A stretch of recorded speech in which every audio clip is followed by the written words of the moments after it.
Saudações, torcedor Coxa Branca, iniciando mais um vídeo aqui no canal. É o nosso último vídeo da série sobre o elenco do Coritiba em 2025, analisar quem que a gente quer que permaneça para 2026 e hoje vamos falar do setor mais problemático da equipe nesse ano, que foi o ataque. Muitos jogadores, poucos gols, então vamos entender o que aconteceu e se tem alguém que a gente quer que fique para o ano que vem.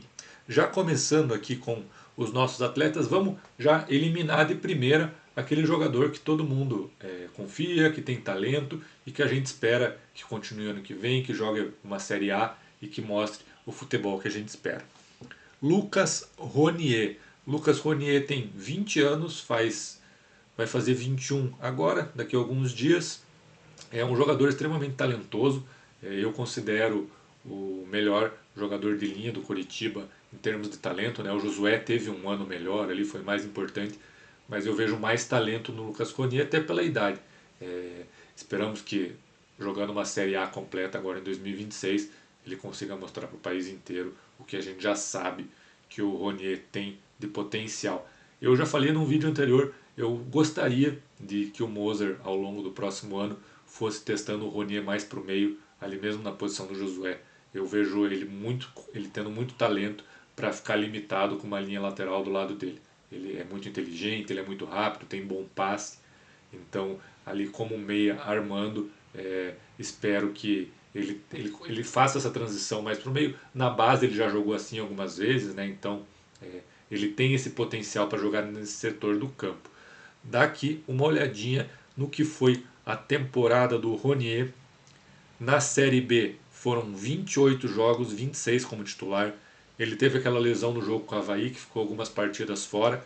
Também teve aquele probleminha extra-campo que o Moser deixou ele, se não me engano, 2 ou 3 jogos afastado também. Mas no geral, sempre que esteve disponível foi titular, foi 26 vezes titular em 28 jogos, uma minutagem muito alta, 82 minutos por jogo. 4 gols, nenhuma assistência. Aqui no mapa de calor vemos que é preferencialmente pelo lado direito, que a gente está acostumado a ver. Algumas partidas foi utilizado ali como pelo lado esquerdo, que eu acho uma opção interessante também. Eu gostaria de ver ele pro meio, mais para o meio, como eu falei, mas os jogos que ele foi utilizado ali na ponta esquerda, se você tiver um centroavante bom no jogo aéreo, o Ronier ali, com o drible que ele tem, ele pode ser bastante útil, né? Usando o pé no lado correto, cortando para o fundo e cruzando. Então eu acho que é uma opção interessante também e vejo ele como nossa referência técnica para o ano que vem.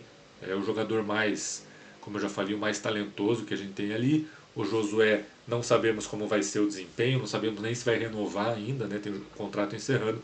Então eu vejo ele como referência técnica e o único jogador do nosso ataque que se salvou nessa temporada.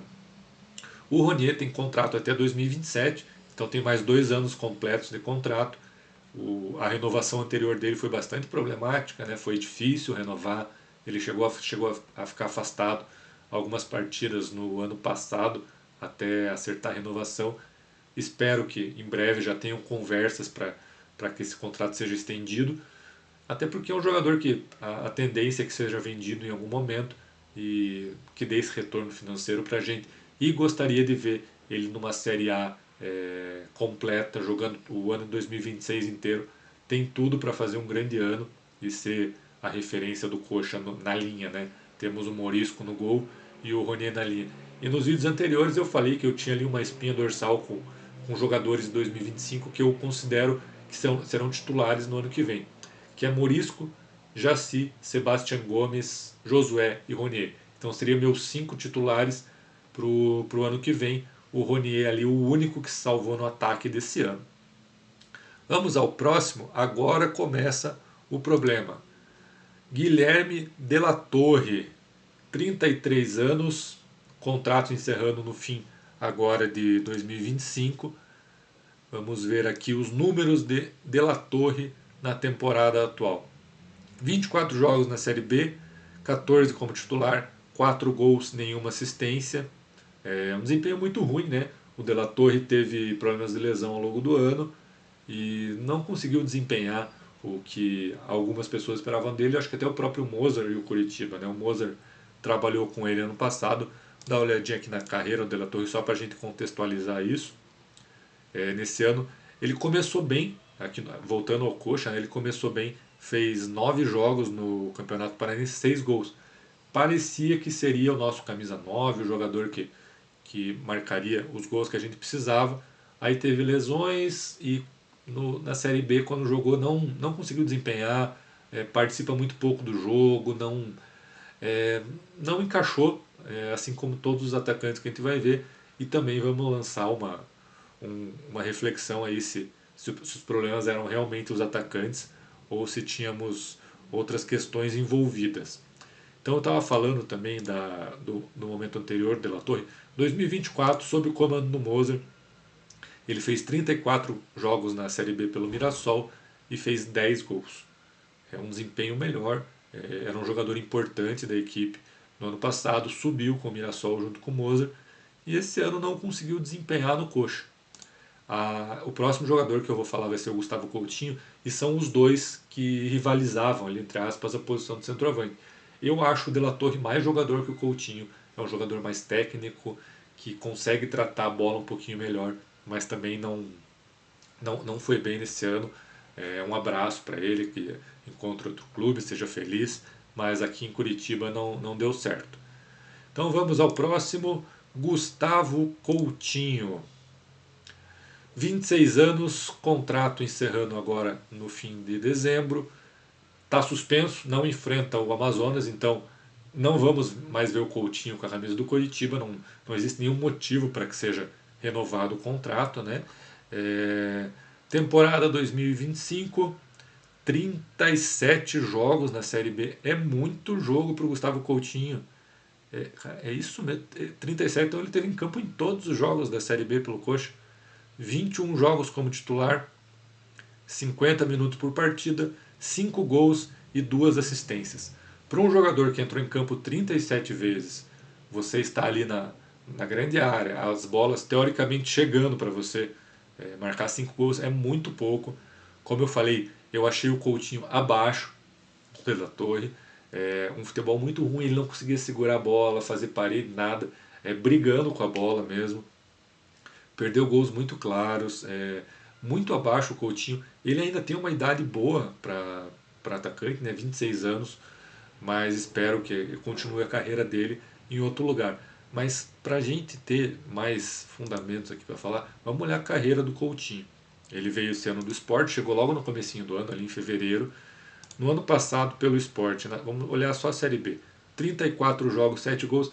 É muito parecido com o que ele fez esse ano. Fez 3 jogos a menos, 2 gols a mais. Então, é um desempenho ali que não é muito diferente. Mas agora, em 2023, pelo Atlético Goianiense, foram 31 jogos e 14 gols. Ele foi o artilheiro da Série B de 2023. Então, o Coutinho ele teve esse momento da carreira. Antes ele estava no Sport, em outros clubes antes. Mas ali o momento que está garantindo contratos para o Coutinho é essa Série B de 2014. Isso foi uma exceção. Eu não lembro das atuações dele. Quando ele foi contratado esse ano, ali, a primeira reação que eu tive é um centroavante que teve alguns bons momentos e pode ser útil. Não foi útil, foi muito mal mesmo. Além dos números ruins, o desempenho dele foi muito ruim. Assim, o futebol jogado foi muito abaixo. Então, é mais um que, boa sorte, siga a sua vida, e não deu certo no Coritiba. Então, até agora, 3 atacantes, apenas o Ronier serve. Vamos aos pouquinhos passando por todos. O próximo, Everaldo. Everaldo, assim como o Coutinho, está suspenso para o último jogo, contrato encerrando agora, não vamos mais ver Everaldo com a camisa do Coritiba. 31 anos o Everaldo tem, vamos ver os números dele nessa temporada. Apenas 11 jogos, nenhum como titular, isso na Série B, né? 0 gols, 0 assistências. O Everaldo joga preferencialmente pelo lado esquerdo. Vamos dar uma olhada aqui na carreira dele. Mais uma para a gente ver se o problema é o Coritiba ou o problema é o jogador. Além da Série B esse ano, ele fez um jogo na Copa do Brasil, 9 no Paranaense, nenhum gol. Não é um jogador de gols ao longo da carreira. A gente pode ver que são poucos gols que ele fez. Ele é um ponta ali de mais velocidade, mais drible. No ano passado, pelo Vitória, 20 jogos. Jogou bastante pelo América. Foram os anos que ele mais jogou aqui na carreira, tirando ali no comecinho, que ele estava uma parte do ano no Fluminense. Vamos ver o último ano dele na América. Jogou 40 partidas e fez um gol. Dois gols, né? Dois gols, um pelo Brasileiro e um pelo Mineiro. Deu 5 assistências. Mas o Everaldo, eu confesso ali que no começo da carreira dele ele jogou ali em Fluminense, Corinthians.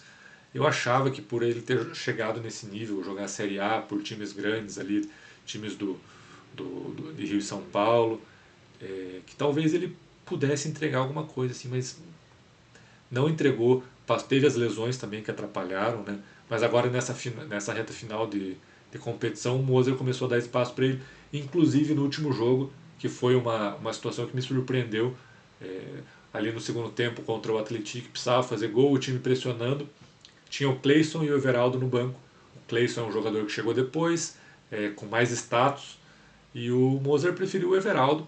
Fez uma fumacinha ali em 2, 3 lances, mas acabou não criando nada e encerrou a participação dele com a camisa do Coxa com aquela bola na lateral esquerda, que bateram a lateral para ele, não conseguiu dominar a bola saiu para escanteio e acabou o jogo. Podia ser o último ataque do Coxa ali, quem sabe tentar fazer um gol, e o Everaldo não conseguiu dominar a bola. Mais um jogador que não vai ficar, dos 4 que a gente viu até agora, o terceiro que não desempenhou praticamente nada. Então, o desempenho que a gente sabe do ataque do Coxa no ano, né? Muito, muito baixo o nível. Vamos ao próximo.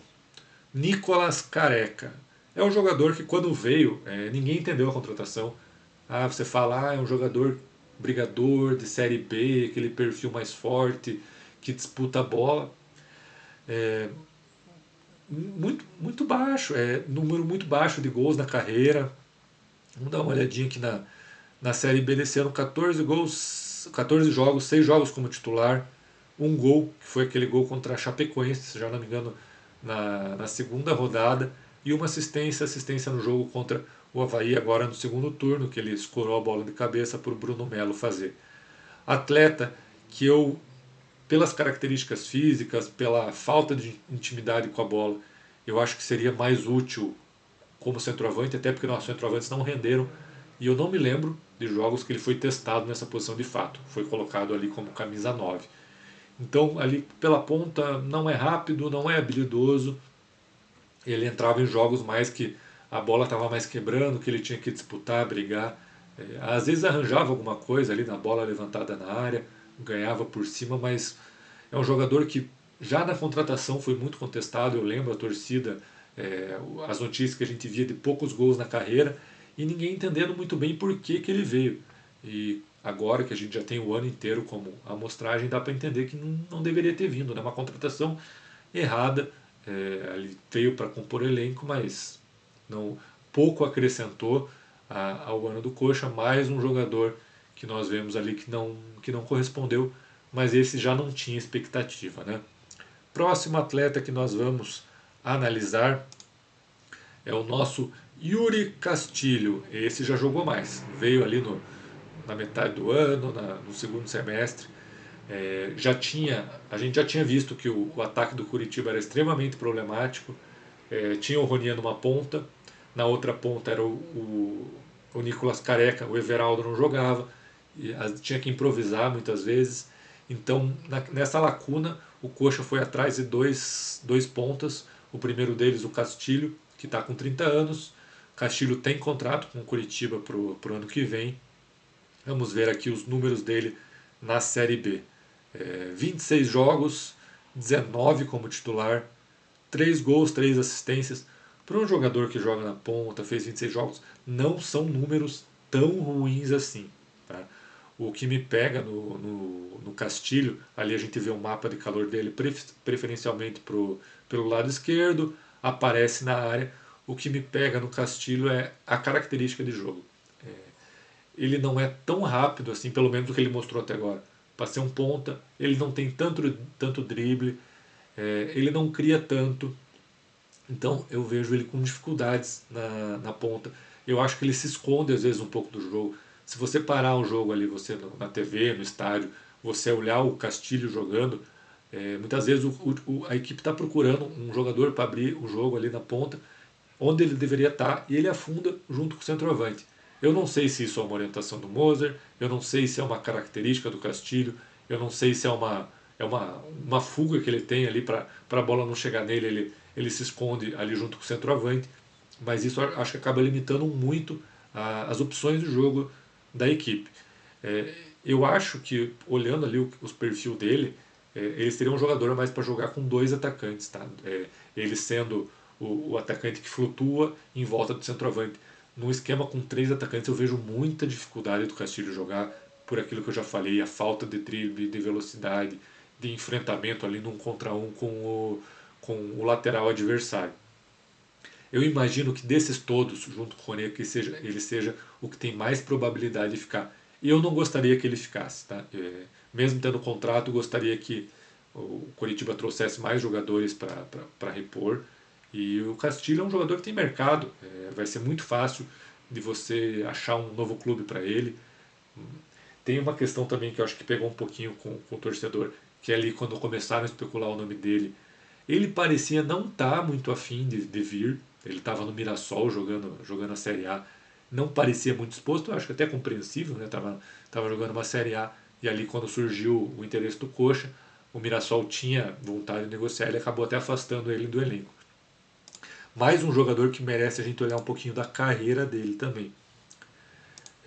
Ano passado no Mirassol, na Série B, 18 jogos, 5 gols. Foi melhor, né, do que nesse ano, menos jogos e mais gols.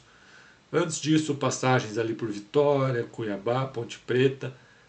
Mas é um jogador que eu esperava um pouquinho mais e não desempenhou tanto quanto podia. Ainda assim ficou acima dos outros, ficou acima de Castilho, Everaldo e também ficou acima do Cleison, que é o próximo jogador que vai analisar. Cleison, 30 anos, renovação automática para o ano que vem. Ali naquela dupla, ele e o Castilho, quando vieram, os dois vieram praticamente juntos naquela janela, né? Eu esperava mais do Cleison.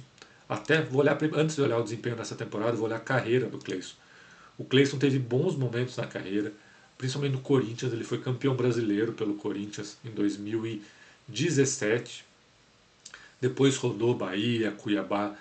E pelo pouco que eu vi, assim, a gente não assiste todos os jogos do Cuiabá, né? Os jogos que eu assistia, eu achava um jogador ali do confronto que ia para cima, uma certa habilidade, velocidade, um bom drible. Olhar aqui a última temporada dele antes de vir para o Coxa, no Cuiabá em 2024, ele jogou muito, ó, 33 jogos numa Série A, 5 gols, uma assistência. É um bom número para um jogador que joga na ponta, né? Que não pisa tanto na área para fazer gol. Ele é um jogador de bola parada, que bate pênalti, falta, escanteio. Então, desses que foram contratados, foi o que mais me decepcionou, que era o que eu mais esperava. Vamos dar uma olhadinha aqui na temporada do Cleison pelo Coxa. 22 jogos, 12 como titular, 51 minutos por jogo, 0 gols e 2 assistências. O Cleison jogou preferencialmente pelo lado esquerdo, que é o lado habitual dele. Teve as partidas que o Rony estava machucado, ele acabou sendo opção pela direita. Não foi bem também, assim como todo o desempenho dele não foi legal. E é um jogador, como eu já falei, que eu esperava mais. Não esperava muita coisa, que o mercado dele não é um mercado de elite, mas é um mercado ali de time de meio de tabela de Série A, time de ponta de Série B. Pelo que eu pesquisei, foi a primeira Série B que ele jogou, inclusive. Então, um jogador sempre que esteve ali na elite do futebol brasileiro em termos de divisão, né? Não nos clubes que brigam lá em cima, mas é um jogador que sempre teve espaço ali na primeira divisão. Fiquei bem decepcionado com o desempenho do Cleison. Ele tem contrato para o ano que vem, mas eu não gostaria que ficasse assim. Assim como o Castilho, eu acho que ele é um jogador com mercado.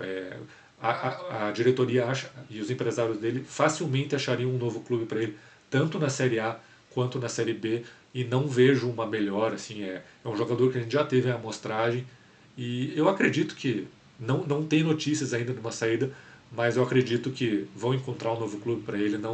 Não seria no Coritiba o lugar que ele desempenharia um bom futebol e reencontraria o, a qualidade dele, porque eu realmente achava que seria um jogador que poderia vir e agregar. Temos mais dois atletas. Rodrigo Rodrigues, o penúltimo que a gente vai ver, chegou agora na última janela, centroavante, contrato até 2027, 29 anos, é um jogador alto, características diferentes, né? Um jogador para ficar ali na área, mas fez 4 jogos, sofreu uma lesão muscular logo no, se não me engano, no terceiro jogo dele, ele machucou contra o Goiás, ficou muito tempo afastado, voltou contra o CRB, entrou em campo, no finalzinho ele não conseguiu fazer muita coisa, foi um jogo muito ruim do Coxa. Terminou o jogo, foi fazer um treinamento, rompeu o ligamento cruzado, ali 8, 9 meses parado. É um jogador que vai voltar só na metade do ano que vem. Então, é muito pouco a base de análise em cima do futebol do Rodrigo Rodrigues. É, tenho dificuldade em pensar que seja um jogador para a Série A, até pela carreira dele, que a gente vai dar uma olhadinha aqui. Estava no time da Tunísia, né? Já tinha jogado no Juventude, CSA, Atlético Goianiense. Eu acho que ele é uma prateleira abaixo da Série A. Na Série B, se ele tivesse ele um ano completo, que pelo Coxa tivesse chegado em janeiro, jogado Paranaense, eu acho que ele seria o titular. Ele parece ser mais jogador do que os outros que a gente tem. Agora, esperar ele recuperar, é um jogador que não dá para contar, porque vai voltar ali.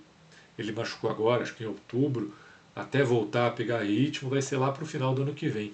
Então é necessário, por mais que ele faça parte do elenco, contratar um jogador não contando com ele.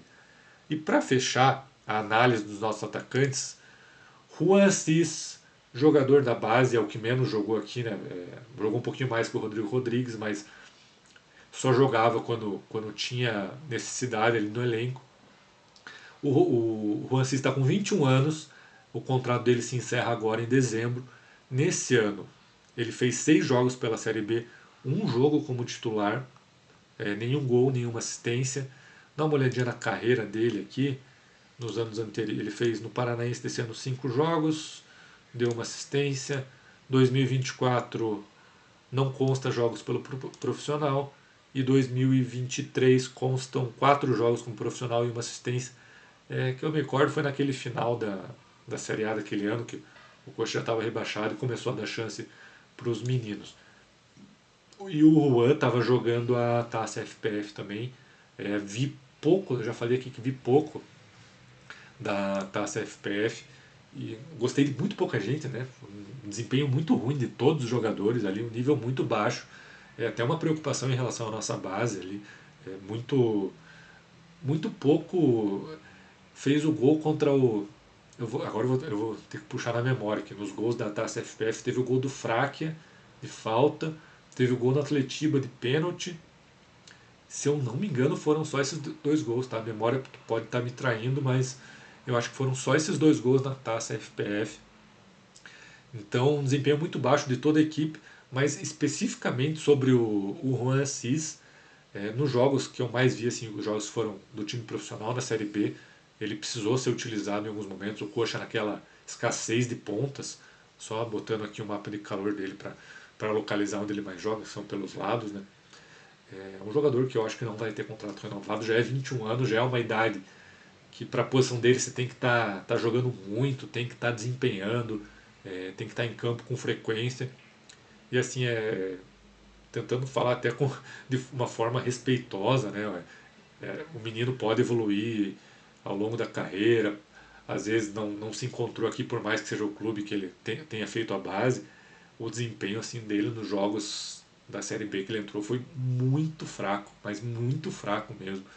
É, até colocar aqui a minutagem dele é muito baixa, né? 33 minutos por jogo na Série B. Quando entrou teve pouco tempo, mas assim não demonstrar nada. Espero que encontre em outro clube o futebol que eu imagino que ele tenha para estar tanto tempo aqui no Coxa, para o Coxa ter investido nele, acreditado, mas é um desempenho muito baixo, assim, até de, de repensar a carreira, assim, sabe? Mas tem idade, ainda pode evoluir, às vezes o jogador surpreende a gente. Eu não acompanhei tanto categoria de base para dizer, o Juan não tem potencial, o Juan não pode desempenhar no profissional. mas mesmo que eu tivesse acompanhado base, eu já falei aqui alguns dias anteriores, eu considero base quase um outro esporte em relação ao profissional, assim, por mais que o jogador possa ter desempenho espetacular na categoria de base, às vezes sobe, não desempenha, porque você está jogando com um nível muito diferente de enfrentamento, né? Então, uma boa sorte pro Juan aí no futuro da carreira dele, que encontre um clube que ele possa jogar com frequência e mostrar futebol caso ele tenha essa qualidade, né? Que eu realmente não tenho embasamento para falar se, se ele tem um futebol suficiente para jogar num alto nível de futebol. Então, boa sorte para ele, que encontre seu espaço em outro lugar. E agora acho que é a mais, já passamos aqui por todos os atacantes, né? Foram 9 jogadores que eu falei e apenas um que demonstrou futebol, que aí já é muito futebol, né? Que é o Lucas Ronier. Os outros 8, se eu pudesse, assim, se eu fosse a pessoa da Tricorp que define, se fosse o William Thomas que define os contratos, quem fica, quem sai, só o Ronier ficaria por mim. Nenhum outro ficaria. O Rodrigo Rodrigues, por obrigação contratual, tem que ficar, né? Tá machucado, você não pode é, dispensar, negociar o jogador nesse período. O Castilho ali foi o que mais desempenhou desses que foram muito abaixo, e mesmo assim eu também não ficaria. Cleison não ficaria, e os outros ali não tem nenhum que mereça ficar. Mas aí é que fica a questão. É, 8 jogadores no elenco, tirando o Ronieri, dos 9 atacantes que a gente tinha, 8, todos foram muito mal. Todos. E eu fiz questão de passar pela carreira de todos ali, olhar o desempenho em anos anteriores, para a gente ver. Quase todos tiveram um brilhareco em algum momento. O Gustavo Coutinho foi artilheiro de Série B. O De La Torre teve seu momento no Mirassol no passado. O Cleison já teve seu destaque na carreira. Jogava com muita frequência no Cuiabá na Série A. Foi campeão brasileiro pelo Corinthians muitos anos atrás. O Castilho já teve uma carreira que não teve tantos altos assim como esses outros que eu citei. Mas é uma coincidência muito grande todos eles terem um desempenho muito ruim na temporada. E aí, olhando só o Coutinho e o De La Torre, que foram centroavantes, a gente lembra de gols perdidos por eles, é claro, mas foram tantos gols perdidos assim.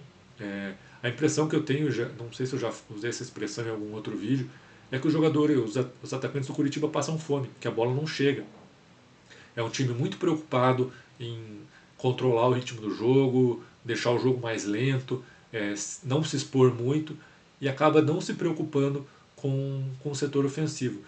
Nesse ano agora que a gente vai estar na Série A, eu imagino que vão vir jogadores mais qualificados, a régua vai subir ali da qualidade do elenco. E aí eu quero ver se realmente o problema desse 2025 foram a qualidade dos atacantes e se os novos que vão vir agora vão desempenhar melhor. A gente espera, por favor, que desempenhe melhor, né? Porque se for um nível aparecido, a gente vai cair com facilidade. Se for nível até um pouquinho acima, também vai ser um negócio assim que vai chegar a ser vergonhoso você disputar uma Série A com um time que não consegue criar praticamente nada. Então, essa é a dúvida que fica para o ano que vem, se os atacantes desse ano eram tão fracos assim, ao ponto do desempenho que a gente viu chegar ao ponto de ser quase ridículo. Assim, né? Um time que provavelmente vai ser campeão da Série B com um ataque que ameaçava muito pouco, fazia muito pouco gol. Jogos que fez mais de 2 gols de cabeça, que eu me lembro só contra a Ferroviária. Então, um time que vai ser campeão é sempre 0 gols, ou faz um gol, ou faz no máximo 2 ali. Daí teve aquele jogo fora da curva com a Ferroviária, que fez 4. Então, estou muito curioso para ver a janela de contratações do Curitiba para o setor ofensivo e se o Moser vai mostrar que ele tem capacidade de armar um sistema ofensivo ou se a culpa era dos atacantes agora nesse ano. Eu acho que é muito mais um ano para o Moser se provar ali numa Série A e se ele tem capacidade de montar um setor ofensivo, porque na parte defensiva a gente já viu que ele sabe. Então, eu tô seguro em relação à defesa. O meio-campo acho que precisa de reforços, precisa se reinventar um pouquinho e o ataque tem que ser completamente reformulado só com o Ronier permanecendo. Tá, gente? Então fica para 2026 essa questão se o Mozart tem repertório para disputar uma Série A e para armar um setor ofensivo. Tenho minhas dúvidas, espero estar errado, que o Mozart surpreenda todo mundo, que a gente faça muitos gols na próxima temporada. Tá bom, gente? Então fechamos essa análise do elenco de 2025, pensando em 2026, quem poderia ficar para o próximo ano. e a gente já viu que só o Ronier que teria capacidade para isso, tá bom? Muito obrigado, até o próximo vídeo, gente. Valeu!